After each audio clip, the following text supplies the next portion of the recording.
Bonjour.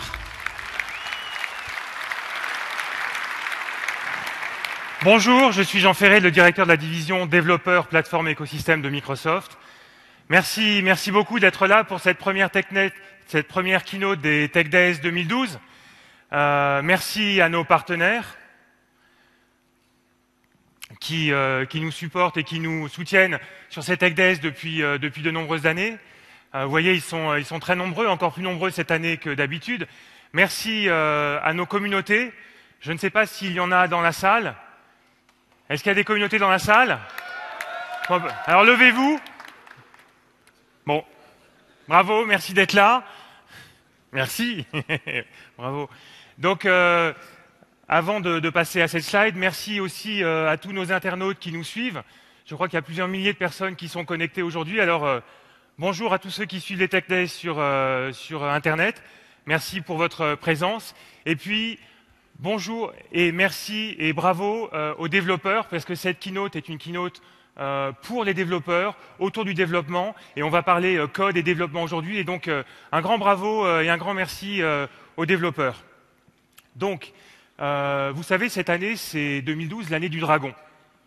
Mais ce n'est pas pour cela, en fait, que j'ai choisi cette photo de Michael Bloomberg. C'est parce que Michael Bloomberg, donc le maire de New York et fondateur de l'entreprise éponyme, ses résolutions pour 2012, c'est d'apprendre à coder. Et je trouvais que c'était une bonne introduction pour cette keynote et pour ces journées Tech Days. Le maire de New York et le dirigeant de Bloomberg décident d'apprendre à coder. Et ça dit quelque chose. Ça dit quelque chose, et pourquoi? Pourquoi, en fait? Parce que chaque entreprise est une entreprise qui est en train de devenir une entreprise de logiciels. J'ai pris deux articles qui sont parus récemment dans Forbes. Ford, par exemple, considère que le futur de la voiture, c'est d'être une sorte d'ordinateur qui se déplace, connecté à travers le web, le cloud, avec d'autres ordinateurs qui se déplacent, en l'occurrence des véhicules, mais pas seulement. Et finalement, le métier de Ford, mais de tous les industriels de l'automobile, et Renault était présent, le web cette année, et montrait beaucoup de choses également, c'est de permettre de développer un écosystème sur lequel on va pouvoir développer des applications. Et toutes les entreprises, de plus en plus, se rendent compte que d'un côté de leur proposition de valeur, il y a leur marque, leur relation à leurs clients. De l'autre côté de leur proposition de valeur, il y a finalement leur propriété intellectuelle, leur recherche, leur innovation. Et entre les deux, ce qui va garantir l'agilité, l'efficacité, la réactivité, la compétitivité de cette entreprise, c'est le code. C'est la façon dont cette entreprise fait circuler l'information. Et donc, la stratégie, aujourd'hui, j'aurais envie de dire, pour être un petit peu provocateur, une bonne stratégie, c'est d'avoir de bons développeurs. Et donc, d'où le deuxième point ici sur ce slide, le Rise of Developer Economics, c'est qu'aujourd'hui, une bonne stratégie, c'est d'avoir de bons développeurs. Et donc, le métier de développeur, c'est un métier d'avenir, c'est un métier qui n'a jamais eu autant de potentiel et d'avenir. Et c'est de ça dont on va parler aussi aujourd'hui. Si ça vous intéresse, ce sujet en particulier, n'hésitez pas à me rejoindre sur Twitter, @JeanFerré.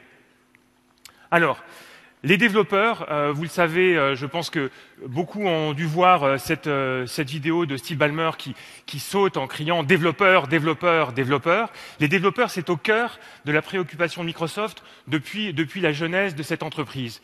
Et donc, tous les 6 mois, nous menons une enquête à travers le monde pour finalement prendre le pouls des développeurs et savoir comment les développeurs ressentent le marché en général, l'informatique, et puis Microsoft en particulier. Et cette enquête remonte au plus haut niveau. Steve Ballmer la regarde avec beaucoup d'attention, en parle avec les administrateurs. C'est vraiment un élément clé pour Microsoft de compréhension de son marché et de son écosystème. Cette année, vous nous avez fait remonter 2 points. Au-delà de tout un tas de points positifs, 2 points sur lesquels vous êtes un petit peu inquiet ou insatisfait. Le premier point, c'est la complexité.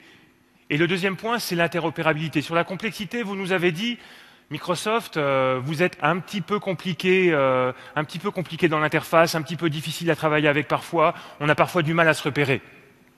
Et le deuxième, c'est l'interopérabilité. Est-ce que vous êtes vraiment sérieux sur cette démarche d'interopérabilité dont vous nous parlez? Vous parlez beaucoup de choses, mais est-ce que c'est vraiment sérieux tout ça? Parce que nous, c'est important pour nous. Alors sur ces 2 points, je voulais vous dire 2 choses. La première, donc vous voyez, on écoute, on a entendu, c'est un message qu'on prend très au sérieux, donc message reçu. Et ensuite, je voulais vous rendre compte un petit peu de ce que nous faisons, Microsoft, et puis en particulier Microsoft France, sur ces 2 sujets qui vous intéressent. Alors le premier sur la complexité. Sachez que Microsoft, nous avons depuis quelques années une démarche très très forte et très volontaire de simplification. Alors, on part de loin, mais on progresse beaucoup chaque année. Et notamment, vous verrez sur les sites MSDN et TechNet, pour parler en particulier aux développeurs qui sont dans la salle, on fait un énorme travail de simplification. Vous allez trouver des sites qui seront beaucoup plus simples, beaucoup plus clairs, beaucoup plus directs d'accès avec l'information dont vous avez besoin. Et encore une fois, si vous trouvez quelque chose qui n'est pas assez simple dans votre interaction avec Microsoft, envoyez-moi un mail, jean.ferret@microsoft.com, et je me ferai un plaisir de vous répondre et puis de travailler sur l'amélioration de ce point-là. Le deuxième point, c'est sur l'interopérabilité. L'interopérabilité, en fait, pour Microsoft, ça a commencé véritablement en 2008 avec une action et un plan très volontaire lancé par Steve Ballmer. Et depuis, quand même, on a fait beaucoup de chemin. Et je voulais vous parler de ce chemin, en fait, qu'on a fait depuis et l'inscrire dans la stratégie de Microsoft. Premier je dirais, élément tangible du chemin qu'on a parcouru. Nous sommes aujourd'hui au board de W3C. HTML5 en fait est supporté, très bien supporté et probablement le mieux supporté par notre browser IE9 et IE10. HTML5 est devenu un langage auquel nous avons fait toute sa place dans la plateforme Microsoft, dans l'écosystème Microsoft. Pas que HTML5, mais HTML5, vous verrez sur Windows 8, c'est un langage qui a toute sa place. Et puis au-delà de ça, sur nos offres cloud, par exemple sur Azure, on peut aujourd'hui développer en Java, en PHP, emmener tout un tas de frameworks comme Drupal. D'ailleurs, le portage de Drupal a été fait par des équipes de DPE France. Également, on va pouvoir faire du big data avec des technologies Microsoft, mais aussi avec du MongoDB, NoSQL ou du Hadoop. Donc tout ça, c'est pour dire que ce sont des éléments extrêmement tangibles et concrets de notre souci d'interopérabilité. Et pourquoi on va aller toujours beaucoup plus loin? Parce que notre stratégie long terme, elle est simple. Elle n'est pas de vous vendre du code, des produits, elle est finalement de vous proposer les meilleurs devices possibles, du téléphone à la tablette, au PC, à la console de jeu en allant jusqu'à la télé grand écran et la table surface, et sur ces devices, en fait, de proposer les meilleurs services possibles hébergés à travers notre cloud, et ceci, donc Azure, ou cloud privé, et ceci avec le langage que vous choisissez, et ceci totalement interopérable pour que vous puissiez avoir d'autres devices, des devices Apple ou des devices Android par exemple, et pour que vous puissiez également utiliser des données qui viennent d'autres clouds. Voilà, donc ça c'est notre philosophie, c'est notre stratégie. Donc vous comprenez que l'interopérabilité pour nous c'est une question de vie ou de mort, donc on est très sérieux là-dessus, et je voulais vous le dire, c'est important de le savoir et de le partager. Alors, donc, on a parlé de développeurs, et le thème, le sous-titre de cette keynote, c'est « Fier d'être développeur ». Et donc, pour commencer tout de suite dans le cœur du sujet avec « Fier d'être développeur », j'appelle Eric Miclette, qui, avec toute son équipe de développeurs... Jean, tu vas? Bienvenue Eric. Bonjour à tous. Alors, World of Developer, fier d'être développeur, figurez-vous que ce n'est pas qu'un mot. C'est même une association depuis ce matin qui s'appelle fierdetdéveloppeur.org, dont le but est de valoriser le métier de développeur en France. On le trouve bien souvent galvaudé, vous avez plus de 35 ans, vous faites encore du code. C'est quoi ce gars-là? Donc non, on veut sortir de ça, on veut faire de ce métier un véritable métier, c'est l'être de noblesse. On est fiers des développeurs, on le dit, on le pense. Eric, je vais poser une question que plusieurs personnes sûrement se posent dans la salle. C'est encore une association Microsoft? Non, pas du tout. J'ai bien précisé .org. Donc là-dedans, il y a 12 membres fondateurs qui viennent de Facebook, de Google. On a même du PC Soft. Donc c'est vraiment des développeurs qui partagent une même passion, le code, indépendamment de la technologie, indépendamment des éditeurs. Et c'est ça qu'on est en train de pousser en ce moment. Et je suis vraiment très fier d'être développeur avec vous. Alors, je me permets de te prendre la manette? Prends-moi la manette, Eric. Allez, je prends la manette. Aujourd'hui, pour ce keynote, on va essayer d'explorer, de faire un périple dans un territoire vaste, parfois dangereux, qui est le monde du développement. Alors, on va trouver dans cette petite planète... Alors, vous allez voir, on va trouver donc les phones et les devices. Alors, le phone et device, là, il y a quelques passes secrètes. C'est des fois, parfois un peu enneigé, il va falloir s'équiper. Ensuite, on va trouver le cloud, les serveurs, là où sont les données, le big data. Évidemment, on prendra un petit peu de hauteur à ce moment-là, et peut-être dans le ciel verra-t-on de drôles de choses, mais bon, on va voir. Après, le monde plus obscur, plus souterrain, mais qui se désenfouit, le monde des outils et de l'ALM. Sans outillage, impossible de faire le moindre périple dans ces territoires parfois dangereux, donc il va falloir s'équiper sérieusement.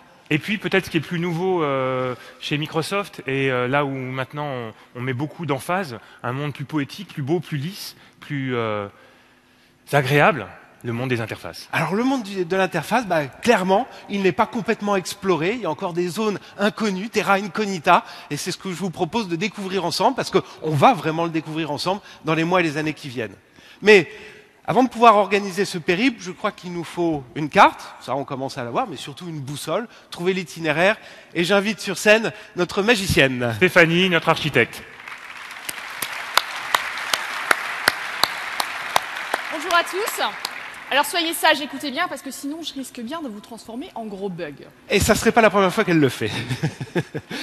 Tiens, la manette. Merci. Alors oui, derrière tout développeur, il y a un architecte qui s'ignore.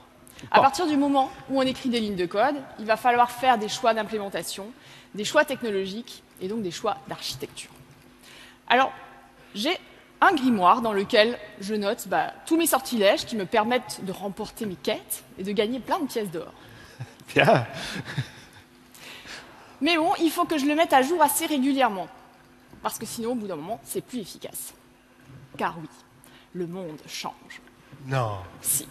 Bon, on te suit là. Alors, quel changement aujourd'hui pour le magicien, ou plutôt pour l'architecte? Hop.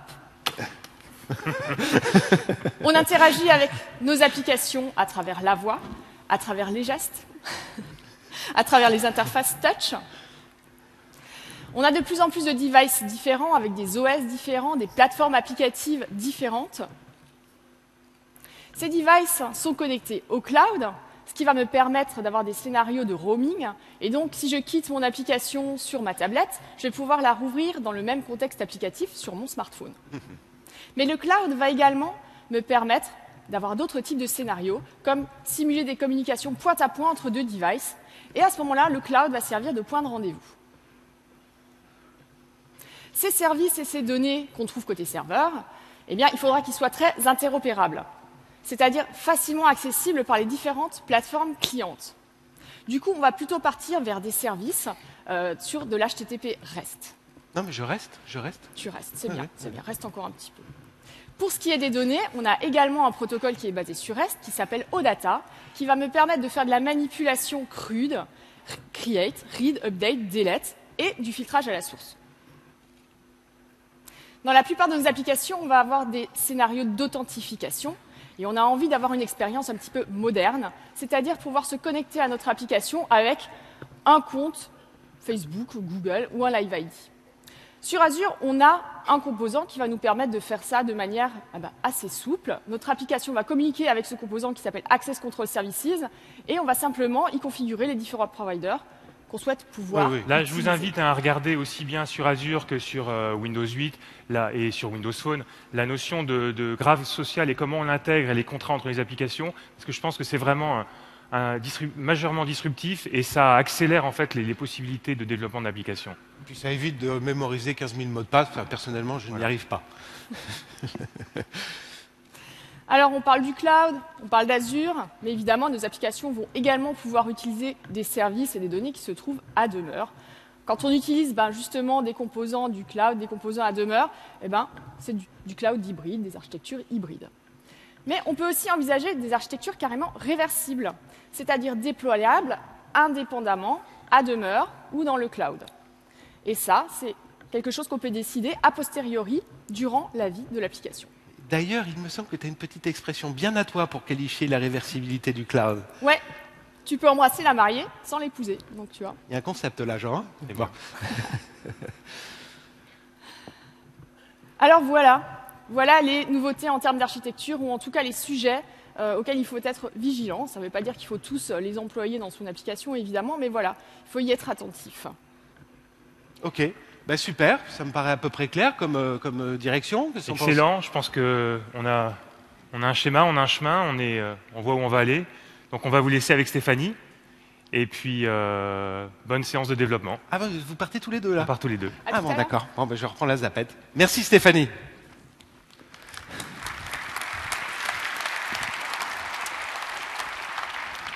Alors, Alors, ce premier niveau complete, bon, ok, c'est pas mal. Je vous propose de passer au niveau suivant. On va se rapprocher d'Eric parce qu'on va discuter outils. C'est clair que là, il faut un outil, il faut un véhicule sérieux pour aller dans ces territoires. Et puis, il va falloir prévoir les plaques de désensablage parce que le jour où il va falloir débugger, il va pas falloir plaisanter. Donc, dis-moi, Eric, tu n'aurais pas un peu grossi là? Je pense que c'est pas de moi que tu parles là. Ah ben, tu verras tout à l'heure. Alors oui, okay. Bonjour à tous. Effectivement, plus qu'un véhicule, ce qu'il nous faut, c'est carrément un vaisseau, et un vaisseau lourdement armé pour aller justement explorer ces contrées mystérieuses et difficiles que sont le développement. Alors, c'est vrai que quand on développe une application d'envergure, en règle générale, on a à droite, à gauche, des documents d'architecture, des use cases, un certain nombre de ressources, des ressources humaines, qui sont un petit peu éparpillées aux quatre coins de la planète, façon Pulse. Bah, chez Microsoft, on a un référentiel. Ce référentiel s'appelle Team Foundation Server, qui va permettre justement de centraliser tous ces documents et puis de garder en fait une visibilité, une traçabilité tout au long du cycle de développement de l'application. En un mot, au travers de rapports, de tableaux de bord, on va pouvoir savoir ce que fait le développeur à un instant T, quel bug il a corrigé, en gros sa productivité. En un mot, je dirais, le big boss va pouvoir le fliquer. Ouais. Enfin bon. Bon. Alors, on avance avec Visual Studio 11 et Team Foundation Server 11, si on peut revenir sur ma machine, où on a travaillé justement sur un portail, un nouveau portail web qui est ici, qui va permettre justement de fluidifier les échanges entre les différents acteurs. Et ce portail, on le voit, il est résolument maintenant orienté côté team. Donc c'est vrai qu'avant de commencer un développement ou un voyage initiatique dans le développement, on va construire son équipe. Alors ici, tu vois, j'ai une vraie équipe de vainqueurs. Tiens, des guerriers, des magiciens. Voilà, il nous faut des guerriers, des magiciens, il nous faut des testeurs, il nous faut des builders, et puis surtout, il nous faut le big boss à la fin qui sanctionne. Alors, je sais. Par exemple, quand je dis fluidifier en fait les échanges, on va construire dans cette plénière, par exemple, j'ai construit ce qui s'appelle un backlog. Tu vois, donc mon backlog avec un certain nombre d'items que tu vois ici, que vous voyez ici. Avec ces items, donc là je peux en créer n'importe lequel, d'accord. Ces items, je vais pouvoir les glisser, déplacer dans un sprint.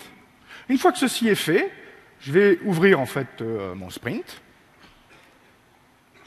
Et regarde, tu vois, dans mon sprint, je vais pouvoir très simplement, sur chaque backlog, lui créer, alors naturellement, lui créer, bon, la résolution n'est pas terrible, lui ajouter en fait une tâche, d'accord? Ok, d'accord. Okay. Une fois que j'ai ce backlog créé, je vais pouvoir aller voir mon tableau de bord. Pour aller voir mon tableau de bord, le voilà. Donc là, on a vu très simplement que l'introduction des tech days, ça s'est fait. Tu vois, donc visuellement, l'architecture d'une application avec notre magicienne, ça c'est fait. Voilà, fait. Maintenant, on va continuer nos différentes tâches. Prochaine mission que j'aimerais confier à un guerrier, c'est cette mission initiatique d'aller explorer la métaprogrammation avec Roselyne. Et pour ce faire, j'appelle un guerrier lourdement armé, David Catu. Ah, il est armé le gazier. Alors, bonjour à tous. Alors, tout à fait, Eric. Roselyne, qu'est-ce que c'est? Eh bien, c'est de la métaprogrammation. Et on pourrait appeler ça différemment. On pourrait appeler ça un compilateur as a service. Alors, c'est un nouveau membre dans la famille des AAS. Voilà, après le PAS, là, c'est le CAS. Et donc, le CAS, qu'est-ce que c'est? C'est en fait une ouverture de la boîte noire qui était notre compilateur, en l'occurrence ici C# et VB. On l'ouvre et on va donner accès en fait aux développeurs aux fonctionnalités qu'il y a à l'intérieur de ce compilateur. À l'intérieur de ce compilateur, il y a de nombreuses choses qui sont à notre disposition, comme par exemple l'analyse de l'arbre lexical et syntaxique du code que vous êtes en train de produire. Parce que, si on résume, qu'est-ce que c'est qu'un compilateur? C'est une machine qui prend d'un côté du code et qui ressort du code de l'autre côté, un code dans un autre langage. Je mets du C# d'un côté, ça me met de l'IL de l'autre, par exemple. L'avantage avec Roselyne ici, c'est que vous allez pouvoir avoir de très nombreux points d'entrée sur ce qui aujourd'hui n'était pas disponible. Par exemple, l'IntelliSense va vous permettre, en utilisant Roslyn, de récupérer l'arbre syntaxique et de vous promener dedans pour, par exemple, dire je vais faire une analyse du code, pour proposer des warnings, pour proposer des erreurs, pour proposer des tuyaux à vos développeurs. Vous allez également pouvoir utiliser Roslyn lors de la compilation pour produire du code. Et là, on est vraiment dans le vrai orienté aspect où je vais taguer quelque chose et injecter à la compilation du code. Du tissage. Et on va faire du tissage, effectivement. Alors, moi, ici, dans mon exemple que je vais vous présenter, j'ai utilisé Roslyn pour autre chose. Et pour rester dans le thème, en fait, ici, de World of Developer, j'ai failli dire autre chose, j'ai proposé, en fait, de faire des hauts faits, des achievements, des badges. En fait, c'est quelque chose qui est sorti. Alors, j'ai pas eu de bol parce que j'ai préparé ma démo et entre-temps, Microsoft Corporation a sorti effectivement aussi des hauts faits. Ça m'a un peu gonflé.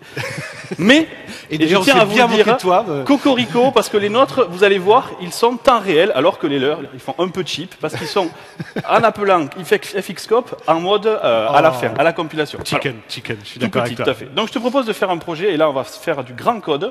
On va faire un projet de type console. Ah, j'aime. Dans mon Visual Studio. Donc là, en fait, j'ai installé le package Roslyn sur ce Visual Studio là. Et ce que je vais faire en fait ici, moi, c'est de donner des badges donc à mes développeurs quand ils font des trucs bien. Tu vois. Par exemple, un développeur qui créerait une variable Toto, mais moi j'ai envie qu'il prenne un badge, comme c'est le cas ici, en Pas faisant. mal. Parce on le sent bien, Roslyn, là. Ah, on le sent bien, on tout à sent qu'on fait. va faire des choses. Parce qu'on est d'accord. Un bon développeur qui n'utilise pas Toto, C'est pas un développeur. c'est pas un développeur. Alors bon, on peut faire aussi le célèbre développeur qui fait ses variables comme ça. Voilà, on a tous connu ça. Hein. Ouais. J'en connais encore d'ailleurs. Voilà, tu vois. Donc quand tu arrives là, mais forcément, tu n'es pas content parce que tu te retrouves avec ce bout de code. C'est sûr qu'il marche ton. J'espère. Sinon, ma démo va pas être terrible. Je ne sais plus combien il faut. De toute manière, je vais m'arrêter là. De toute manière, je vous invite à la Coding for Fun puisqu'on va revenir en fait sur cette démonstration-là. Coding for Fun, the session to be. Ce Tout soir à fait. en amphi. À 17h30, très précis. Il y a 3 fois plus d'inscrits que de présents, donc en fait, on va régler ça au point à l'entrée. Donc arrivez tôt. Super. Merci David. Roslyn, ça donne des idées, hein. Ça donne des idées. Ah, je ne sais pas de quelle Rosine tu parles. Enfin bon, À toi, Eric. pardon. Je t'avais dit. Oui, ça serait pas Ah, gagné. c'est lourdement armé.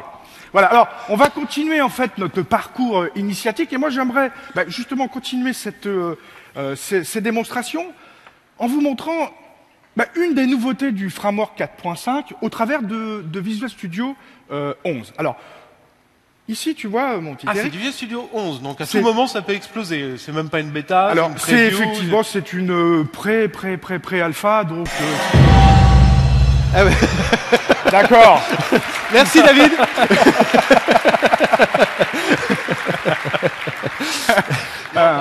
Donc moi si ça plante, j'ai pas de haut fait, vous m'en voulez pas. Hein. Donc du coup ce que j'aimerais te montrer là c'est un nouveau modèle qu'on implémente en fait avec .NET 4.5 qui est le modèle asynchrone. Alors vous allez me dire mais attention, l'asynchronisme ça existe depuis longtemps. Oui effectivement, on peut faire de l'asynchronisme en utilisant je dirais une syntaxe relativement compliqué, alambiqué, avec de la plomberie, avec des gestions d'exceptions qui sont relativement difficiles. Première chose que j'aimerais te montrer, c'est justement ce modèle au travers d'un service web que je vais appeler service web Bing, qui me permettra de télécharger des images en asynchrone. Alors, première chose que tu peux remarquer là, mon petit Eric, et vous, l'assistance, c'est qu'on a inclus dans Visual Studio 11 un certain nombre d'outils qui étaient disponibles en tant qu'extension avec Visual Studio 2010.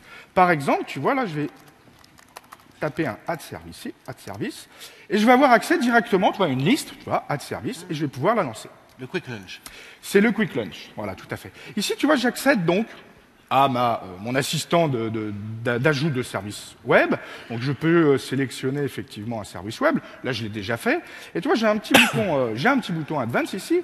Et ce qu'on peut voir maintenant, ici, c'est que j'ai la possibilité d'implémenter le modèle asynchrone à base de tâches, donc les tâches qui sont disponibles dans la TPL, la Task Parallel Library depuis 2010, et le framework 4.5. On continue à avancer sur ce modèle-là, mais tu vois, je peux directement choisir ce modèle. Je peux aussi, si je le veux, générer un proxy web à l'ancienne, hein, en utilisant la fameuse pattern begin et end que tout le monde connaît. Une fois que c'est fait, tu vois, je vais fermer, je rajoute mon proxy, et par convention, on nomme en fait le nom des méthodes à la fin de la méthode avec en postfixe avec A5. Bon, là, j'ai rajouté un service web et je voudrais découvrir justement ce proxy. Pour pouvoir découvrir ce proxy, un autre outil en fait qu'on a intégré maintenant à Visual Studio 11, qui est une nouveauté en fait dans le Solution Explorer, c'est la possibilité de rechercher, par exemple, tu vois, le mot-clé A5. Et là, ça va explorer en fait mon code. Ah, c'est sympa de l'avoir mis directement dans le Solution Explorer. Tout à fait. Donc, on est en train de réunir hein, dans le Solution Explorer différents outils. Donc ça existait déjà en 2010 si on avait téléchargé les outils de productivité. Donc là, on voit quoi? On voit que j'ai ma méthode search A5, tu vois. Donc je sais que c'est celle-là que je vais utiliser. Bien. Alors, retournons maintenant dans notre code. Là, j'ai une méthode que j'ai postfixée avec A5. Et ce que j'aimerais, c'est pouvoir justement utiliser ce pattern asynchrone. Là, pour ce faire, avec .NET, que ça soit en C# ou que ça soit en VB, vous avez deux mots-clés disponibles dans le langage, ou dans ces langages-là, qui sont A5 et await. Je sais que la méthode, elle s'appelle A5, donc qu'est-ce que je vais faire? Je vais lui dire, ben voilà, on va utiliser le mot-clé await ici pour pouvoir attendre l'exécution asynchrone de ma méthode. Ça, c'est une première chose. Deuxième chose, le await, il ne va pas avec son petit frère, qui est le A5, qui va indiquer en fait au compilateur de construire toute la mécanique justement pour pouvoir gérer cet asynchronisme. Parce que derrière ces deux mots-clés, il y a énormément de code qui sont produits, hein, qui est produit par le compilateur. Donc ce que je vais faire, je vais utiliser le mot-clé A5, et puis je vais lui dire, c'est une petite task. D'accord? Petite chose, c'est que vous voyez là, je suis en train d'écrire du code asynchrone, mais dans un modèle que j'aime bien, moi, qui est le modèle synchrone. Hein, ou séquentiel, plutôt, hein, on va dire plutôt séquentiel. C'est-à-dire quoi? J'exécute mes méthodes, qui sont await, je attends la réponse, et surtout, si j'ai une erreur, regardez, la gestion des exceptions se fait dans le même code. Je vous donne 5 minutes pour le faire avec l'ancienne méthode. Avec un thread, par exemple. Avec un thread, par exemple. Okay. D'accord? Donc maintenant, ce que je vais faire, c'est que je vais exécuter ce bout de code. Et là... Roulement de tambour. On y va. Logiquement, si je suis connecté... Voilà, j'ai compilé. Et là, ça télécharge mes images. On le voit de manière asynchrone. D'accord? D'accord. Bien. Super. C'est QFD. C'est QFD.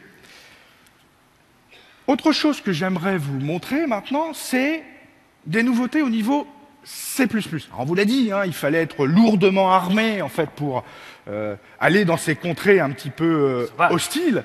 Et vous allez voir maintenant qu'avec le C++, on rentre dans un C++ moderne avec Visual Studio 11. On l'avait déjà entamé ce voyage initiatique avec la version 2010 de Visual Studio en intégrant une nouvelle norme qui est C++ 11. Maintenant, on la rajoute dans Visual Studio 11. C'est magnifique, tu nous mets ça plein écran qu'on voit, qu'on profite du C++. Oui, effectivement. Alors, je parle de moderne C++, c'est pas le meilleur exemple possible pour commencer ce voyage initiatique. Mais là, en gros, le C++ 11, c'est quoi? C'est la possibilité d'avoir des variables automatiques, un petit peu comme dans C#, ou VB, où on va avoir justement une inférence de type. C'est la possibilité d'avoir des lambda expressions, comme on le voit ici. C'est la possibilité, par exemple, d'exécuter en fait des algorithmes parallèles. Alors ça, c'est pas issu du C++ 11, mais c'est issu des librairies parallèles qu'on livre avec C++, etc., etc. Bon. Et puis une closure à la fin.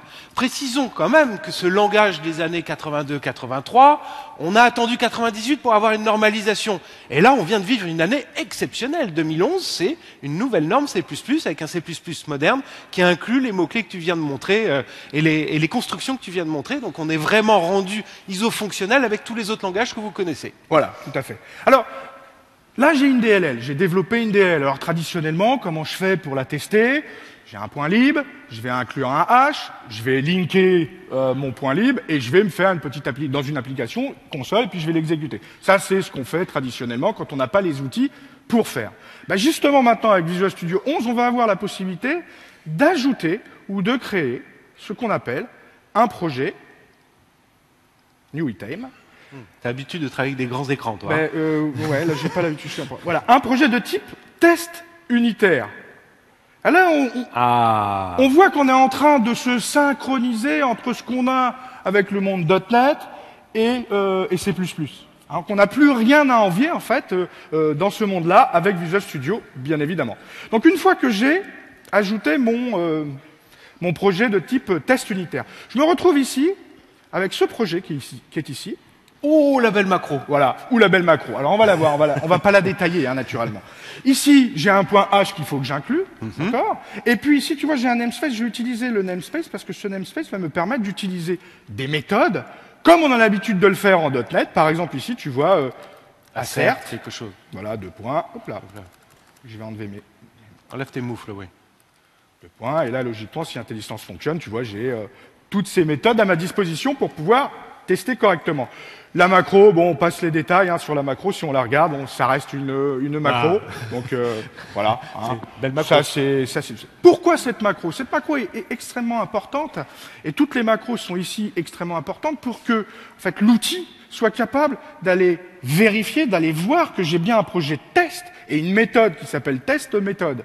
Donc l'outil est en train de faire de l'introspection dans cette méthode. Ici, tu vois, je vais avoir mon test unitaire. Donc je l'ai dit, une fois que j'ai compilé, j'ai mon test unitaire. D'accord. Et ce que j'aimerais, c'est pouvoir justement débugger ce test unitaire. Ah. Donc voilà ce que je vais faire.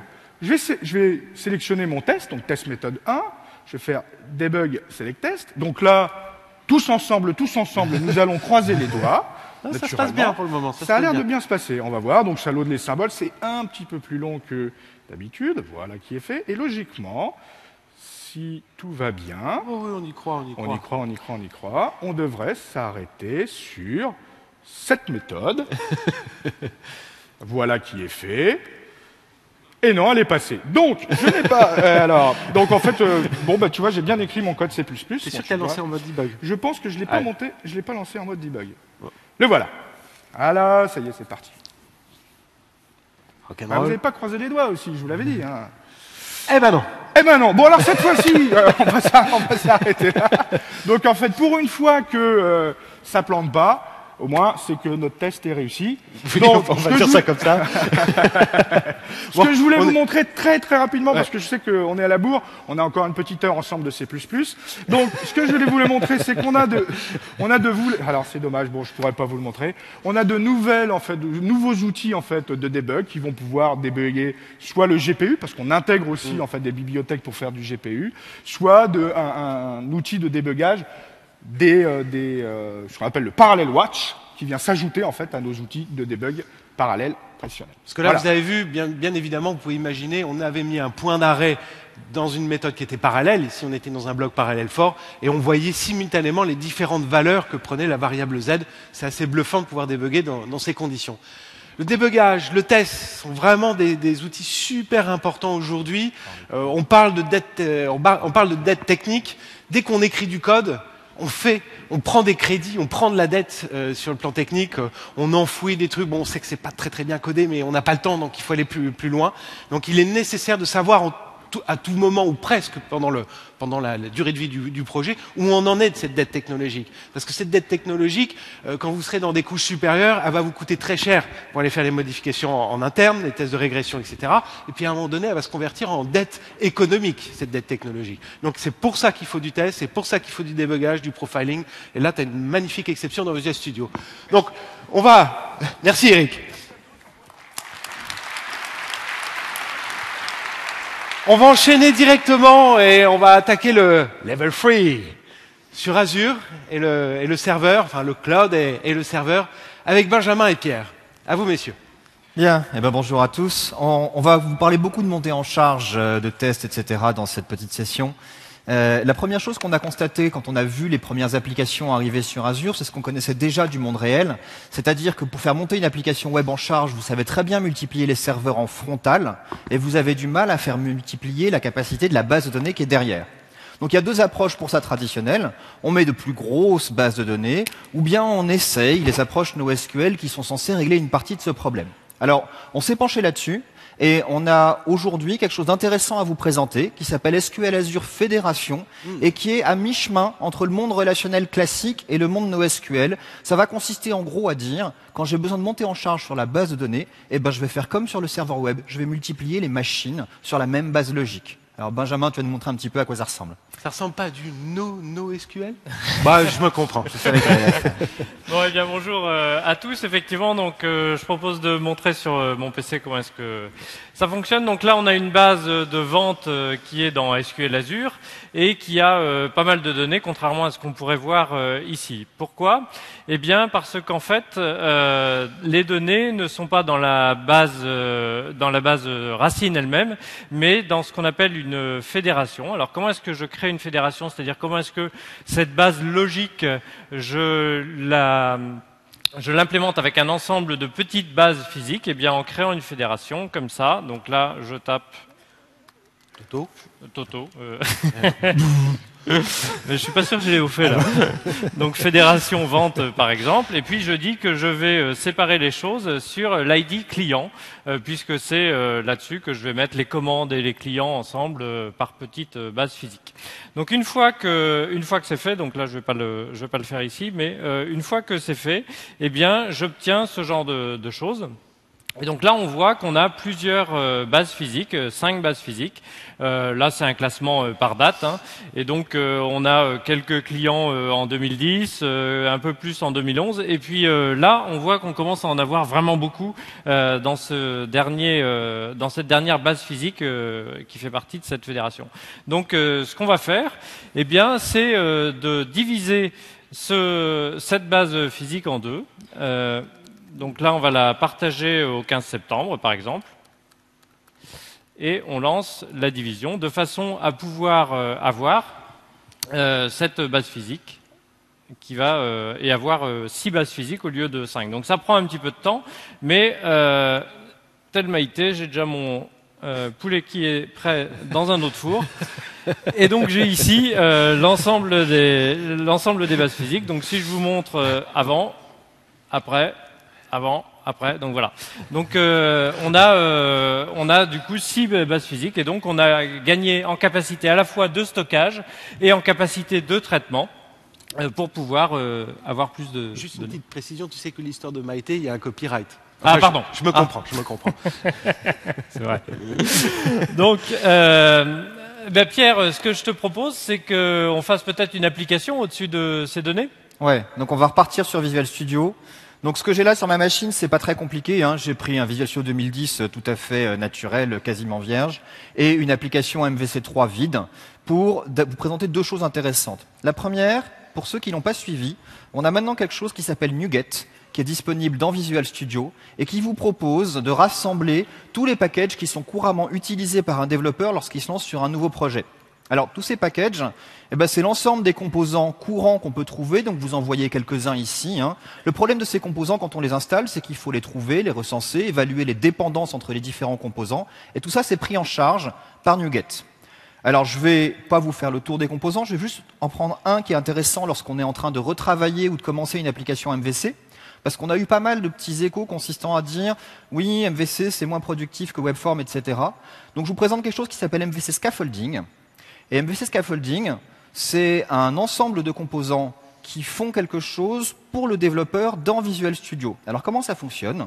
Une fois que vous l'avez installé, vous prenez une classe .NET toute simple. Hein. Donc vous voyez ici, elle a rien de magique, ma classe.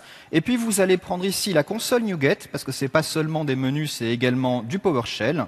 Et vous allez dire, tiens, j'aimerais bien que tu crées, à partir de la classe qui s'appelle Team ici, un ensemble permettant de manipuler ça dans un site web. Alors si je mets un O ici, j'éviterai d'être ridicule. Et donc ce qui va se passer maintenant, c'est qu'on va inspecter la classe que vous avez mise en place et on va dérouler l'intégralité des éléments requis pour vous faire un squelette d'application MVC correspondant à ce qu'on est en train de vouloir obtenir.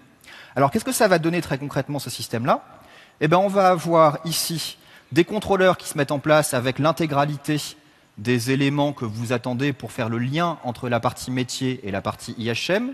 On va voir également l'intégralité des vues qui vont être développées. Alors ce ne sont que des squelettes, hein, elles ont toutes les fonctionnalités nécessaires, mais sans pour autant avoir tout l'habillage. Ça, c'est à vous de le reprendre par la suite. À noter que tout ça, c'est réalisé en l'occurrence dans Razor, donc le nouveau langage de vue de MVC, qui est très proche de HTML5 et qui vous permet d'avoir un rendu à l'octet près sur ce que vous voulez mettre à disposition. Donc voilà en gros 2 éléments importants. Le premier, c'est NuGet, et franchement, regardez-le si ce n'est pas déjà fait. On ne peut pas vivre sans NuGet une fois qu'on y a goûté. Et le deuxième élément... ok, j'ai rien dit. Et le deuxième élément, c'est la partie scaffolding, et donc toutes ces approches qui permettent aujourd'hui d'avoir la même productivité en MVC que ce que vous avez depuis des années en webform. Super. Très bien. Et ça va booster en prod, ça a de la perf un peu? Ben, on reste sur les composants classiques de .NET, donc oui, après, à vous de tailler selon votre cerveau et votre compétence, mais si vous écrivez bien, ça ira extrêmement vite. Parce que tu as une autre application là en PHP, elle rame un peu, hein, ça a pas l'air d'être top. Comment il Je sais pas si tu l'as déployé là, qu'on puisse regarder. Tu parles de ça peut-être. Ah oui, c'est ça, oui. Donc Bon. c'est un WordPress que j'ai déployé sur Azure. J'ai un compte MSDN avec des ressources gratuites. Eh ben, écoute, moi j'ai aussi utilisé mes ressources MSDN, là, comme on peut le voir sur mon PC. Donc j'ai utilisé un banc de test, donc des injecteurs pour les tests de charge qui sont dans Azure. Et si on regarde ce que ça donne, puisque j'étais en train de lancer mon test, on voit que là, le temps de réponse de la page, alors je vais mettre de façon un peu plus visible, on va réduire un peu ça, voilà. On va regarder si on peut voir juste alors les dernières données. Voilà, donc j'ai quand même un temps de réponse moyen de 1,26 secondes par page. Faudrait voir si on peut pas faire quelque chose. Ça va être de ma faute, ça. Alors, j'ai pas dit ça. Donc, alors comment est-ce que j'ai déployé ce projet WordPress sur Azure? Très concrètement, j'ai utilisé Webmatrix, donc qui est le nouvel outil, enfin plutôt qui arrive en version 2 et qui permet de faire de l'édition de ASP.NET, ASP, PHP, etc., etc. Et il y a un petit plugin qui a été mis à disposition par Microsoft France qui permet de prendre Webmatrix et de faire du déploiement automatique sur Azure depuis l'environnement. Donc là, le site est déployé. Ce que je vais simplement faire, c'est l'ouvrir. Donc je le rapatrie même pas en entier sur ma machine, hein. J'ai ici un petit fichier qui me donne de quoi m'y connecter. Démo TD ici. Et ce qui va se passer maintenant, c'est que... Oups. 2.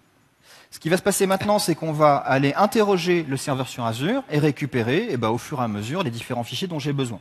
Donc là, tu es en direct sur Azure, là. Tout à fait. Donc je vais prendre un wp-config.php, il est caché ici. Et donc là, on rapatrie le fichier source PHP directement, hein. Je vais aller fouiner un petit peu là-dedans. Tu peux zoomer un petit peu parce que je pense qu'on voit pas très bien. D'abord, je vais fouiner et après, je vais zoomer. D'accord. Voilà. D'accord. Et une fois que je suis arrivé là, donc je vais prendre... alors c'est pas mal Webmatrix, on a rajouté l'IntelliSense parce que ça manquait un petit peu. Et puis là, je vais juste activer un module spécifique à WordPress qui fait du cache statique. Et donc, attention... Te voilà en ligne. Et là, tu as fait ça directement, là. Si on va voir on voit le résultat immédiat sur ta machine. Alors, si on regarde sur ma machine, là, effectivement, ça a l'air d'être quand même mieux. Hein. Effectivement, je pense que le cache était assez efficace. Hein, le cache est assez efficace. Ouais, c'est pas mal. Ouais. Bon, et tu as fait ça dans quel environnement? Et t'étais en prod? Alors, on va regarder. Donc, vous savez tous que quand on est sur Azure, on a la possibilité de travailler sur plusieurs environnements. Donc là, vous voyez mes 2 environnements. Donc, j'en ai un ici qui s'appelle environnement de production et l'autre qui s'appelle environnement intermédiaire, donc de staging. Et donc, a priori, c'est là-dessus que je me suis mis. Je vérifie juste. Hein. Ouais, c'est ça. Tu vois, ça répond vite. Et donc maintenant... T'étais en staging. Ouais. Écoute, les perfs ont l'air bien meilleurs. On n'a qu'à passer en prod alors. Alors, toujours la même chose, hein. Vous allez sur le portail et puis vous prenez un petit tu te calmes. On fait pas ça directement comme ça, là. Ça s'automatise. Ok. Attends, regarde, je te montre sur mon poste. Les cow-boys, je vous dis. Regarde, là, en PowerShell, j'ai à peu près les mêmes indications que les tiennes dans le portail, donc je peux voir ton site. Et après, on va pouvoir changer et faire le swap. Voilà, comme ça. C'est un swap de VIP. Un swap de VIP, exactement. J'aime bien le concept. Oui, un VIP swap. Et en parlant de VIP, je pense que c'est plutôt toi qui dois faire la mise en prod. Hein. Ah ouais, vous voyez les choses comme ça, vous? Bah oui. Hein. Bon. Allez, vous êtes sûrs, hein, les gars? Je prends aucun risque, là. Bah non, t'as vu, les perfs sont meilleurs. Hein. Bon, Jean, il va falloir que je te parle d'un truc. Bon, moi j'aime bien PowerShell. J'aime bien PowerShell et on a souvent tendance, quand on regarde le portail Azure, se dire, bon, finalement, il n'y a plus besoin d'admin, on prend un dev et il va faire ça vite fait. Non. Avec ces environnements-là, il y a vraiment de l'admin, il y a vraiment moyen de scripter, être capable de revenir en arrière, de tracer tout ce qu'on est en train de faire. Il y a vraiment du boulot pour les admins lorsqu'on travaille avec Azure de manière professionnelle et sérieuse. Ça, c'était important de le dire. Et mettez-vous à PowerShell, il est grand temps de le faire. Bien? Merci. Ne me dites pas que vous avez fini, là? Si, écoute. Ah bah incroyable, on est presque dans les temps. Bah, merci, messieurs. On va revenir au slide. Oui, il faut les applaudir. Allez, on se casse. On s'en est pas mal sorti du niveau 3, finalement. Ce que je vous propose, c'est de passer directement au niveau 4, où on va parler phone et device avec mon ami Pierre, dit le Hobbit. Je sais qu'il n'aime pas du tout que je l'appelle comme ça. Ça c'est fait. Ça c'est fait. On parle de device avant de parler de phone, je crois. Ouais, tout à fait. Puisque là, on a parlé beaucoup de cloud. Il faut pas oublier quelque chose, c'est que on fait un cloud pour y connecter des choses. Et en l'occurrence, si on parle du nombre d'objets et du nombre de machines d'une manière générale qui sont connectés au cloud, il faut savoir que déjà en 2008, tu vois, c'était il y a 3-4 ans maintenant, il y a longtemps, on a dépassé le nombre d'humains qu'il y avait sur Terre en termes de nombre de machines qui étaient connectées. Alors, vas-y, passe à la slide suivante, tu vas voir. Voilà, les projections moyennes, si on demande aux grands du secteur, que ce soit Cisco, que ce soit Sony Ericsson, ils ont à peu près tous publié leurs stats l'an dernier au CTIA. D'ici 2020, il devrait y avoir à peu près 50 milliards d'objets connectés. C'est quasiment Terminator, là. C'est quasiment Terminator, mais en fait, c'est complètement logique. Si tu penses que rien que dans une voiture, il peut y avoir jusqu'à 50 ou 60 puces électroniques, que dans une maison, est-ce que c'est si irréaliste de penser que dans une maison, d'ici 10 ans, il y aura 50, 60, 100, une centaine de systèmes connectés à Internet? Pas forcément. Du coup, moi, ces chiffres-là, j'ai tendance à y croire et j'ai même envie d'en faire partie. J'ai envie de participer à cette mini-révolution de l'Internet des objets. On en parle, et je te propose qu'on le voit de manière très concrète. Donc, j'ai envie d'y participer et un projet de Microsoft Research qui m'a beaucoup intéressé récemment, c'est quelque chose qui s'appelle le .NET Gadgeteer. C'est le petit kit qui est ici et c'est un kit de prototypage rapide d'objets connectés, c'est-à-dire juste avec mes connaissances de développeur, j'ai même pas besoin de connaître l'électronique, j'ai ouvert mon Visual Studio et puis je vais pouvoir prototyper un petit objet. Je te propose qu'on fabrique une station météo. Ah bah, je vois que tu as un baromètre, tu as un thermomètre, une petite carte, c'est déjà assemblé, ça n'a pas l'air très dur à assembler. Voilà, alors non, je vais te montrer comment on fait. On commence ici dans Visual Studio en sélectionnant les modules qu'on veut. Donc on va rajouter l'alimentation qui est là, on va rajouter un petit module Ethernet, voilà. Je la vois. Et on va rajouter le baromètre, ici, et le capteur de température. Connexion, attention, c'est la phase compliquée. Voilà, ça c'est fait. Et ensuite, il reste à faire le code. Le code pour piloter, évidemment, tous ces petits capteurs. Alors le code, il est déjà prêt derrière. Première chose qu'on fait, attention, on se connecte au réseau. Voilà, ça c'est fait, une ligne de code. Ensuite, on va configurer la connexion à ce qu'on appelle un cloud d'objets connectés. Donc en l'occurrence, celui-ci, c'est PatchBay. Alors regarde, je me suis pas trop compliqué la vie pour m'interfacer avec ce cloud d'objets connectés. Je fais référence. Dans les packages NuGet, donc tu vois, dont on vient de parler avec Pierre Cousy, et il y a a priori un mec de la communauté qui a créé une petite couche d'accès aux données pour me connecter à PatchBay. Donc je l'ai intégré directement dans mon projet. En 2 lignes de code, je configure mon compte et le flux sur lequel je vais uploader les données. D'accord. Derrière, il me reste à configurer les capteurs. Alors, les électroniciens le savent en général, configurer des capteurs. Il faut configurer les registres du microprocesseur dans la bonne configuration, etc. C'est pas forcément hyper simple. Donc, avec le .NET Gadgeteer, ça prend 4 lignes. 2 lignes pour s'abonner aux événements de mesure et 2 lignes pour s'adapter, pour lancer la mesure, en fait. Donc voilà. Ça, c'était pas prévu. Non, c'était pas prévu, c'est rien, ça sonne, c'est pas grave. Ensuite, il me reste à démarrer un timer pour faire les mesures régulièrement. Allez, 3 lignes de code. Et après, dans les différents événements, à la fois du timer, je vais lancer les mesures. Et dans les événements dans lesquels j'ai reçu les mesures, je vais tout simplement les poster sur Patchbay. Donc là, en une quinzaine de lignes de code, et sans connaissance en électronique, j'ai monté une petite station météo, je me suis abonné aux événements des capteurs et j'upload tout ça sur un cloud d'objets connectés. Ce que je te propose, c'est d'appuyer sur F5. Là, petit moment toujours de doute, voilà. C'est du hardware. Non, mais ça marche bien. D'habitude, ça marche bien. Ouais, voilà, c'est parti, c'est bon. C'est bon. Donc là, la carte, elle est en train de rebooter. On va mettre le code, va se télécharger directement depuis Visual Studio dans la carte. Ah bah voilà. Et voilà, on va voir les premières mesures partir sur Internet. Maintenant, je les ai uploadées sur Internet, c'est bien. J'ai une petite expérience mobile. Tu sais que j'ai un petit faible pour le téléphone.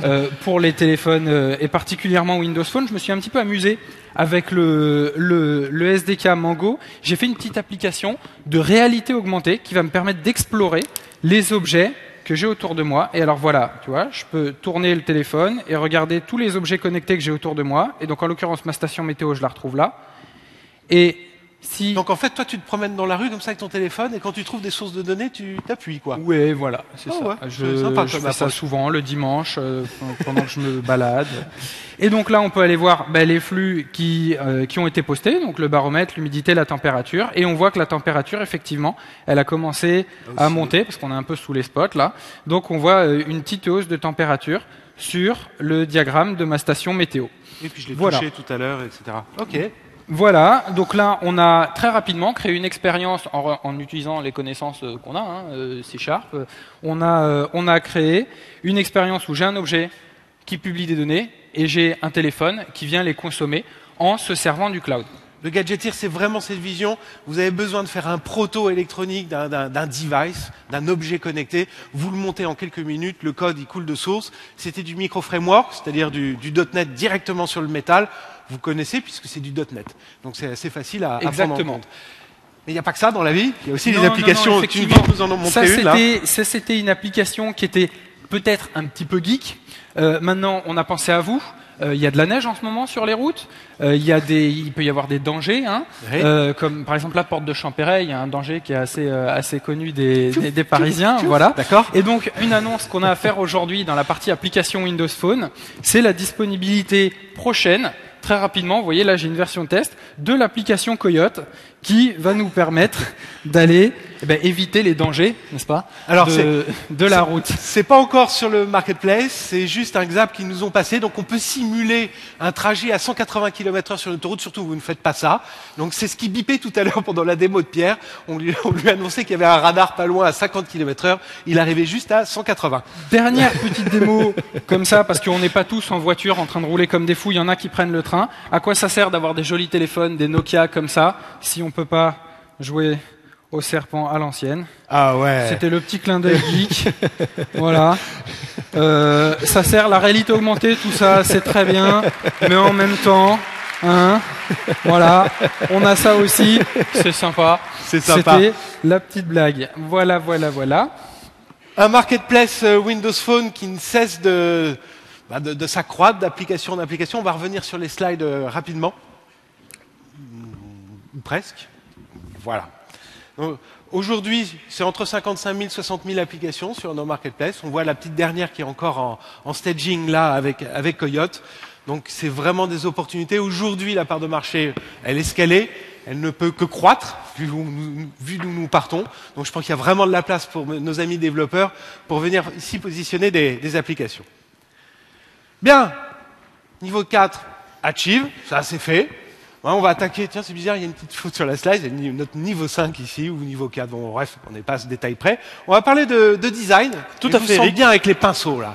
Tiens, d'ailleurs je te passe la manette. Je trouve que c'est ressemblant d'ailleurs le bonhomme. On va s'avancer là. Donc rebonjour, moi en fait je voudrais vous parler de design parce qu'aujourd'hui en fait il y a un chiffre qui m'a choqué que j'ai lu dans la presse. Il y a une enquête IDC qui est sortie et dans cette enquête en fait réalisée sur 1200 entreprises, le chiffre suivant a été annoncé, 68% des entreprises françaises, donc vous, considéraient que les applications qu'ils utilisaient étaient à la fois complexes et non intuitives. 68%, soit C'est déprimant. C'est déprimant. 32% seulement d'applications qui correspondent à un besoin. J'ai un peu l'impression que 68% des entreprises essayent de dévisser quelque chose avec un marteau, finalement. C'est un peu l'image que ça me donne. D'accord. Et en fait, Il faut un bon manuel, là. il faut un bon manuel, du coup. Et finalement, ce qui se passe quand l'utilisateur arrive le matin à l'entreprise, c'est un peu ça, vous voyez. Il est devant un énorme labyrinthe fonctionnel, et en général, il y a son patron qui veut qu'il aille chercher quelque chose au beau milieu du labyrinthe. Sachant qu'il y a un Minotaure qui se promène. Exactement.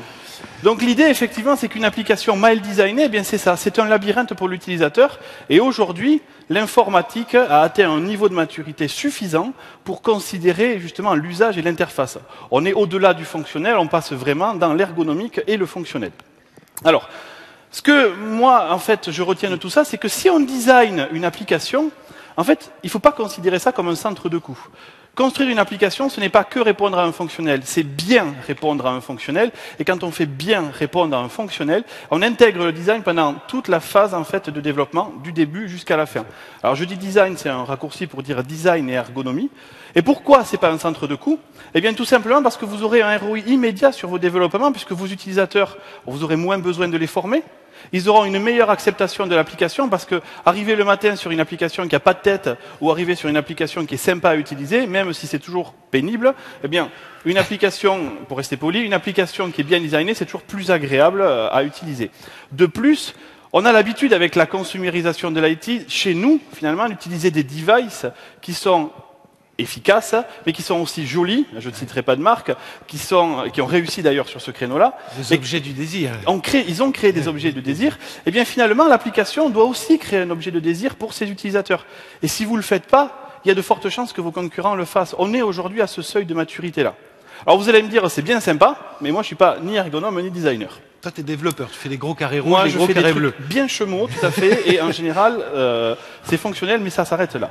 Et là, vous allez me dire, moi, j'ai pas d'équipe de designers, comment je fais? Alors, si vous avez une équipe de designers, ou si vous n'en avez pas, nous, on a proposé une solution, parmi d'autres. Cette solution, eh bien, c'est Metro. Alors, on l'a vu sur le Windows Phone. Si vous utilisez Zune, vous avez également vu une expérience Metro avec Zune.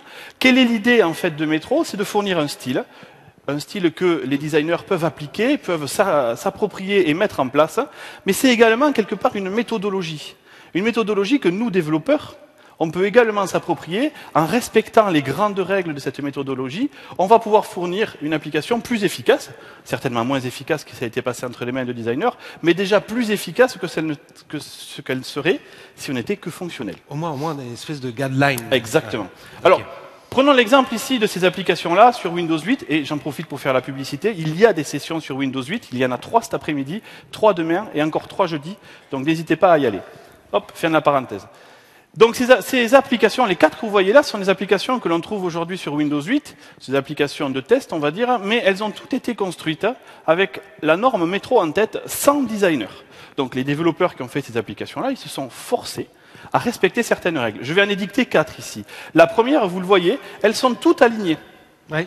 Il y a une structuration en ligne colonne, et ça, c'est la première règle fondamentale de Metro, c'est d'essayer de travailler son contenu aligné. Sur une grille. Pourquoi? Parce que l'œil humain travaille mieux quand les données sont alignées, c'est plus clair pour vous. Vous maîtrisez le focus de l'utilisateur en gérant cet alignement-là. La deuxième chose ici que l'on peut voir, c'est qu'on a viré le Chrome, pardon. On n'a pas fait ça, nous. On n'a pas fait ça. Pardon. Merci de ne pas tweeter ça. Donc on a viré le Chrome autour des fenêtres. Du coup, tout le contenu est important et le contenant l'est moins.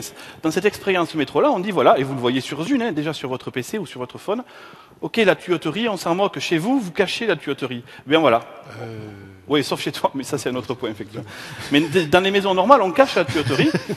Et à Beaubourg aussi, voilà. C'est les 2 endroits où on la cache pas. Donc du coup, ici, effectivement, on a vraiment donné le focus à l'application tout en laissant respirer le contenu. La troisième chose qui est importante dans la maîtrise du focus, vous verrez, c'est qu'il n'y a pas 50 fontes différentes, il n'y a pas 50 couleurs différentes, et il n'y a pas 50 tailles différentes. Vous verrez que chaque application ici ont un code couleur propre. Directement, on voit la bleue, on voit la verte, on voit la sombre, on voit la marron, vous voyez. Ce code de couleur permet encore une fois de piloter le focus de votre utilisateur. Mais c'est vrai qu'on pourrait se poser la question, c'est Guidane, si tu me permets cet exemple, expressions, elles sont pas un peu carcans, elles vont pas nous enfermer dans... Si, forcément, au début, moi je me souviens quand on a inventé le C++, tout le monde faisait de l'héritage à outrance, on refaisait l'arbre biologique de tout, c'était terrible. Au début, effectivement, quand on essaye de s'approprier quelque chose, on se laisse contraindre. Maintenant, c'est là où les designers ont obligatoirement leur intérêt, il faut s'extraire de ça, il faut arriver à faire rentrer la marque là-dedans, et bien sûr, là c'est tout le boulot des designers. Le dernier point ici qu'on ne voit pas, hélas, mais que vous verrez cet après-midi dans les sessions Windows 8, c'est fast and fluid. C'est rapide, réactif. Aujourd'hui, les applications métro, il faut qu'à peine vous appuyez quelque part, il y a une petite animation, pas trop importante, mais quelque chose qui dit c'est bon, j'ai compris, on passe à la suite. C'est catastrophique quand tu es sur un tablette, tu appuies, il se passe rien. Tu es là, mais qu'est-ce que c'est? D'autant plus sur un tablette. Sur un bouton, on peut attendre d'avoir un peu le sablier, mais sur un tablette, on a besoin, ne serait-ce que par l'expérience de nos concurrents, parce qu'on appuie, ça fonctionne directement. Ouais.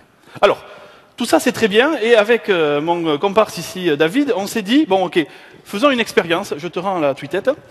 Faisons une expérience. On va essayer de voir comment est-ce qu'on peut développer un projet de bout en bout et essayer de partager avec vous cette expérience.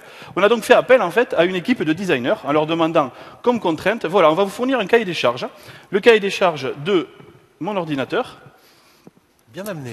Voilà. Ouais. Alors déjà, on était super trop fiers du nom, on l'appelait Slidotron. Qu'est-ce que c'est que Slidotron? Eh bien, on a fait une réunion avec David, on s'est dit on va dicter un cahier fonctionnel de ce qu'on a envie de faire. Déjà, donc on a mis à peu près 3 jours pour le titre. À partir de là, on s'est dit qu'est-ce qu'on veut? On veut une application qui fasse une suite de slides, et ça fait une slide show, si vous voulez, avec les photos des vacances de Mamie Georgette. Et hop, on envoie tout ça et ça fait des jolies animations. Du coup, qu'est-ce qu'on a ici? En fait, on s'est dit, voilà, ben nous, on imagine, en tant que développeur, on va mettre des images en haut, en bas, une timeline. Après, on a jeté sur le papier nos fonctionnalités que l'on voulait. Ouais, on a envie de drag and drop, on veut des boutons, on veut que ça crouste un peu, qu'il y ait des jolies images, etc. Le mot crouster a été reconnu par le W3C. Ici, après, on a eu les effets disponibles parce qu'on voulait qu'il y ait des petites animations, finalement, entre Slack, que ça soit un peu plus sympa. Et on a envoyé tout ça, avec un peu d'argent, chez une équipe de design. Alors, quelques temps plus tard, l'équipe nous a retourné ça. Waouh, incroyable. Alors nous, ils sont bons les mecs parce que ils sont très très bons effectivement. Ils nous ont proposé une vision. Alors il y avait plusieurs slides. En fait, le directeur artistique nous a proposé cette vision-là. Donc dans le fonctionnement de notre développement, on en était à l'étape où on discutait avec le directeur artistique pour être sûr qu'il avait compris le fonctionnel, mais on discutait sur du contenu déjà existant. Et c'est ça qui est génial. On ne faisait pas qu'écrire un cahier des charges et du fonctionnalité. On avait devant les yeux un peu le futur. Tu vois, il y en avait une DeLorean dans notre application finalement. J'aime bien le concept. Et donc là, on dit, ok, génial, ça, j'adore, c'est trop beau. On va, mais bon, nous, on a un peu de mal, il n'y a que des images. Il faudrait qu'on aille un peu plus loin. Et donc, du coup, ce que nous a fourni l'équipe de design, c'est un prototype dynamique qui pourrait tout à fait être produit, par exemple, avec Blend et son Sketchflow. Et ici, ils nous ont dit, voilà, c'est la même application. Donc, imaginez ici, ben voilà, quand vous passerez la souris, il se passera ça. Quand vous viendrez ici, il y aura ces animations-là. Si vous cliquez sur la slide, eh bien, on ira sur cet écran-là. Et on a donc ensemble défini ce qu'on appelle le wireframe, la cinématique, voilà, le cheminement dans notre application. Et c'était ça, finalement, le vrai cahier des charges. Parce que si on arrive à développer quelque chose qui correspond à ça derrière, eh bien, l'application était prête. Hop, on va jouer rapidement avec le temps. On a mis quelques milliers d'euros plus loin et des développeurs, et on a eu... David. Moi, oui. Oh, je sens des choses dans la force. Des remous dans la force, ouais. Sur la machine 2. Alors, qu'est-ce qui se passe une fois qu'on a implémenté ce design métro que tu nous as montré? On a eu ce résultat-là. En plus, on tombe directement sur ton image en arrière-plan. Ça tourne dans Internet Explorer 10, qui sera présent à la fois sur Windows 7 et Windows 8, qui est également la base, vous le verrez cet après-midi, du moteur HTML5 dans les applications métro. Et on a ce résultat-là, donc on peut, par exemple, éditer les photos qui sont présentes ici.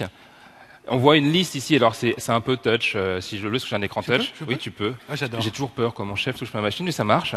Et ce qu'on voit ici, c'est qu'on choisit les différentes images qu'on veut mettre dans son slideshow. On peut éventuellement avoir des effets de transition qu'on gère ici entre chacune des images. Et on a également la présence, alors je vais parler un peu de technique pour ceux qui connaissent, de SVG filter pour faire des traitements d'images sur ma photo. Par exemple, je peux augmenter la saturation, la luminosité, etc. et faire des trucs plus ou moins jolis. Donc une fois que j'ai fini de créer mon slideshow, comme tu le vois ici, il me reste plus qu'à presser sur le bouton play. Et là, il y a un ensemble d'effets qui se mettent en place qu'on appelle CSS3 transition, CSS3 animation, qui arrivent également dans Internet Explorer 10 pour avoir cette expérience fast and fluid dont on nous parle. C'est géré directement par le GPU. Arrête de toucher à ma souris, s'il te plaît. Hop, on continue. Donc ce qu'on voit, j'adore la timeline. Il y a une petite timeline. Alors vous ne voyez pas forcément, mais ces designers sont bons. Ils ont pensé également à faire avancer la timeline ici au fur et à mesure de l'avancement du slideshow. Plein de bonnes idées. Tu me diras comment on crée son slideshow ensuite. Il y a d'autres nouveautés qui sont intéressantes au niveau de HTML5. Je vais vous montrer ici. Je prends des images et je fais un drag and drop ici dans la partie glisser-déposer des images. Et là, en fait, il est en train de reprendre toutes les images pour me les proposer. Alors ça, c'est des photos de mes vacances que j'ai choisies avec précaution.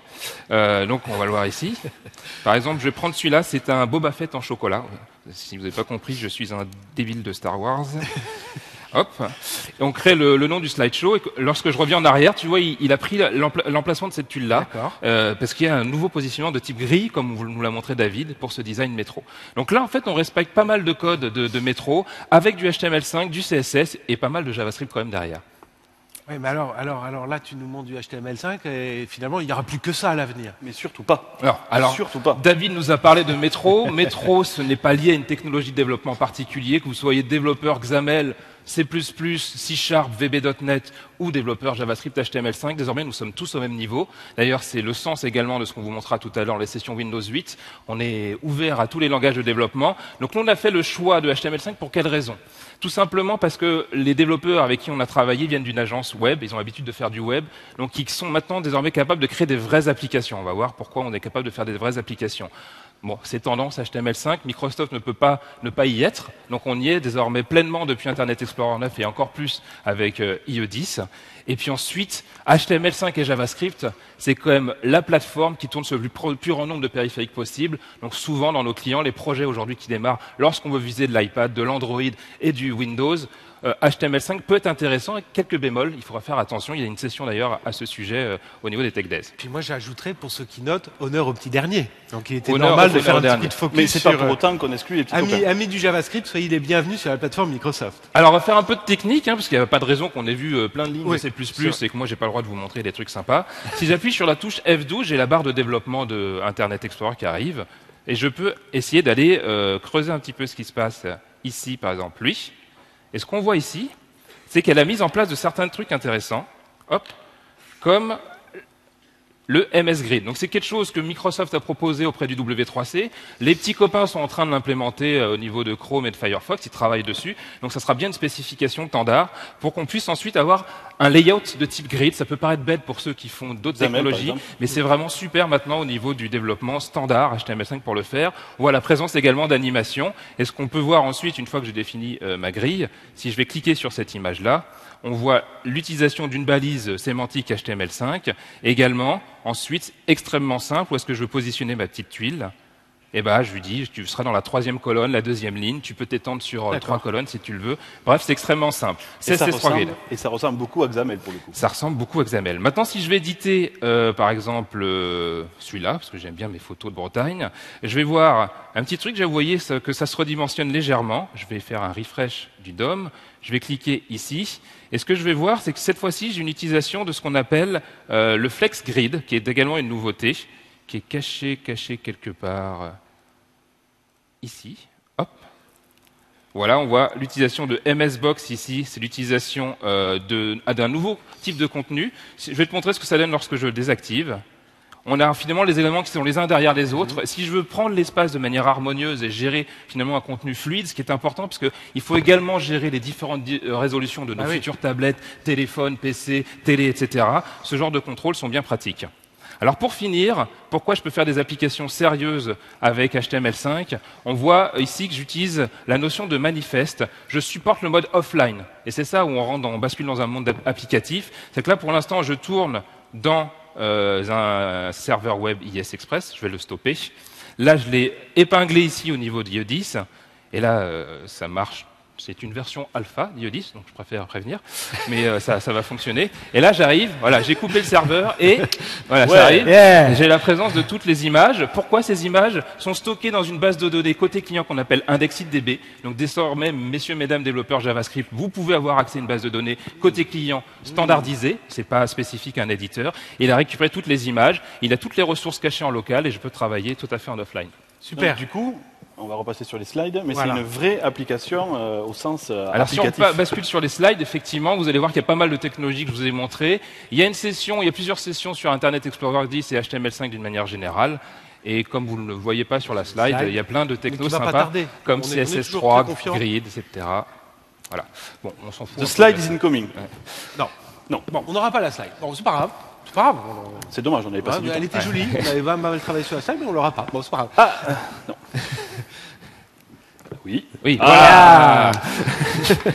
Donc voilà toutes les technologies, je vous en ai pas parlé de tous, WebSocket, le multithreading, ça existe. Venez voir les sessions pour rentrer en détail là-dessus. Et ce qu'on voulait vraiment insister sur le fait, c'est que désormais, ceux qui ont la compétence HTML5 CSS vont basculer d'un web de présentation vers la création d'applications. Et c'est quand même particulièrement intéressant. On est tous maintenant au même niveau. Bon, on l'a vu d'un métro à un autre, c'était direct. Vous avez vu sur une superbe application, vraiment bien designée. Mais c'est pas votre style, les gars. D'habitude, c'est un peu plus fun que ça. Bah, ça, c'était très bien. Hein. Non, je sais pas ce que vous en pensez. Moi, je suis chiant, mais le seul truc que je trouve fun, c'est Star Wars. En plus, la version 3D sort bientôt. Je suis assez d'accord avec toi. J'aime bien le concept. Alors sur le coup, ça peut rejoindre en fait la démo qui suit, puisqu'en fait, on s'est dit quand même que Transition de malade. transition de ouf. Ouais, en fait, on n'a pas du tout forcé pour la Toi, tu transition. dois t'équiper. Moi, je vais Alors moi, je m'écarter un prends peu. Ça peut être accessoire de dangereux. scène d'une plénière précédente. L'objectif de la démonstration, en fait, c'est un outil qui permet de résoudre les conflits en entreprise. Parce que souvent, quand il y a des conflits en entreprise, comment est-ce qu'on peut faire pour régler ça? La plupart du temps, on se fout sur la gueule, quoi. Il n'y a pas d'autre terme. Ouais. Et nous, on a une version un peu plus évoluée de tout ça, c'est le duel au sabre laser. Alors vous voyez ici, on a un petit capteur Kinect, et en fait ce capteur Kinect nous permet de faire de la réalité augmentée, c'est-à-dire que là, David est en train de mourir puisqu'il a un sabre dans la tête, c'est mort en fait. Hein. Alors, après on peut se battre, on peut faire des effets de spéciaux, hop là, voilà, ça c'est un effet spécial. Voilà. Et donc, en fait, ce que fait le système, c'est qu'il traque notre squelette à tous les deux, et avec Xena, eh bien, on rajoute par-dessus l'information comme quoi il va rajouter un objet 3D au bout, en fait, de l'axe formé par le coude poignet. Moi, Voilà. j'ai gagné. Je suis Luke Skywalker avec Yoda sur le dos. Viens ici, Yoda, fils de ta mère. Voilà, donc là, bon, il n'y a pas le Ching Jung, parce que j'ai coupé le son, je suis débile. Voilà.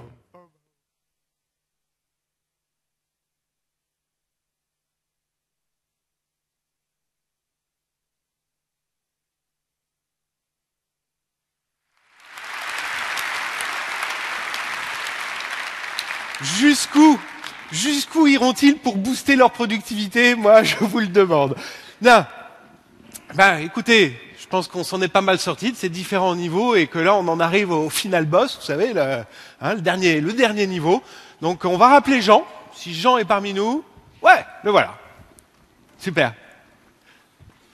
Final boss. Merci, Eric. À toi.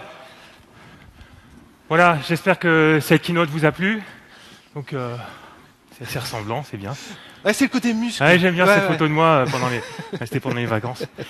Donc voilà, donc vous avez compris hein, le message, celui qu'on voulait partager avec vous, c'est que on est là pour avec vous construire des applications, que ce soit sur nos périphériques, sur notre cloud, mais avec les langages que vous voulez, et pour d'autres périphériques et sur d'autres clouds. Mais on veut vous accompagner dans le fait de construire des apps en entreprise, en inter-entreprise, en B2B et puis en B2C, que ce soit aussi pour les étudiants, les startups, pour tout le monde. Voilà, c'est ça, c'est vraiment ça qu'on a envie de vous proposer cette année, en 2012, et c'est vraiment avec Windows 8 qui va arriver très bientôt, la bêta, et beaucoup d'autres choses, Dev 11. Franchement, venez voir cette plateforme, venez voir cet écosystème qui aura bientôt des centaines de millions de PC et tablettes avec Windows 8 et profitez-en. Alors, quelques annonces, presque exclusivité en fait, pour vous aujourd'hui.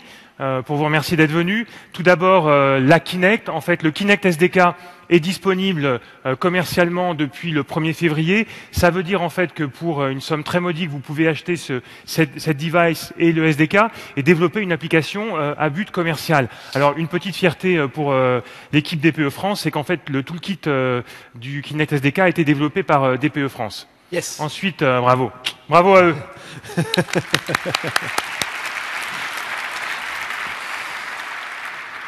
Donc, deuxième chose, autour de Windows 8, j'en ai parlé, c'est vraiment regarder, profiter, c'est une exclusivité pour la première fois en Europe. Vous avez, pendant les Tech Days, des séances en fait où on va présenter Windows 8 pour les développeurs.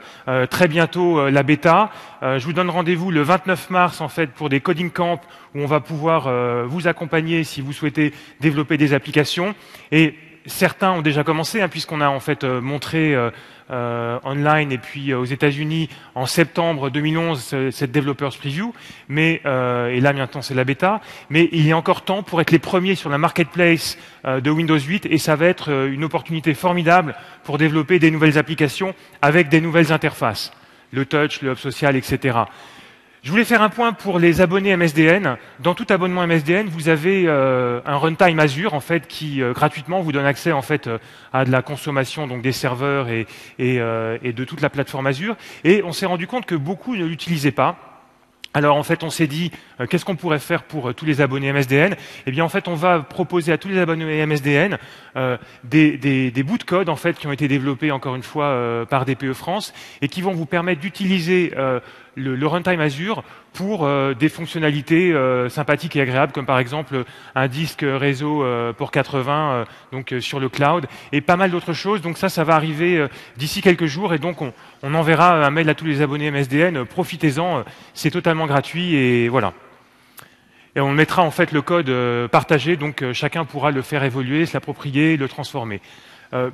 Autre annonce en fait qui date de cette semaine, c'est BizSpark Plus. Donc vous savez qu'en France en particulier, on est très présent sur l'accompagnement des startups. En fait, la démarche mondiale de Microsoft d'accompagnement des startups a commencé en France, puis s'est étendue au niveau monde. Et donc on a annoncé là un programme supplémentaire qui s'appelle BizSpark Plus. Et donc pour toutes les startups, on va leur proposer la première année Azure gratuit, et la deuxième année Azure à moitié prix. Donc c'est quand même, c'est du logiciel, mais c'est de la bande passante, c'est des serveurs, de l'hébergement. C'est un formidable accélérateur pour développer une entreprise qui démarre. Et on fait ça en partenariat avec des incubateurs. Les deux premiers, c'est Euratechnologies et Dojo. Et puis d'autres vont suivre. Et de toute façon, vous êtes une start-up, Azure vous intéresse, jean.ferré@microsoft.com, on trouvera une solution. Voilà. Et puis donc pour terminer, vous savez qu'on a aussi un grand concours qui s'appelle Imagine Cup pour les étudiants. S'il y a des étudiants dans la salle, je leur rappelle que vous pouvez vous inscrire et ça vous permet de faire un projet avec des coachs de très bon niveau, des gens comme ceux que vous avez vus là, et puis d'autres aussi qui viennent de chez des partenaires. Et puis vous pouvez peut-être réaliser un projet à vocation lucrative ou non lucrative. Vous pouvez peut-être demain développer une entreprise, en tout cas vous faire plaisir, et pourquoi pas gagner un billet pour la finale qui sera à Sydney cette année.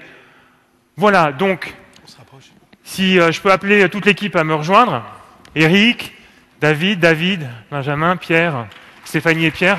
Merci de les applaudir. Merci. Et voilà, on vous souhaite une très bonne... Très bon Tech Days. Très bon Tech Days. Et faites des apps. Fier d'être développeur. Merci beaucoup, au revoir.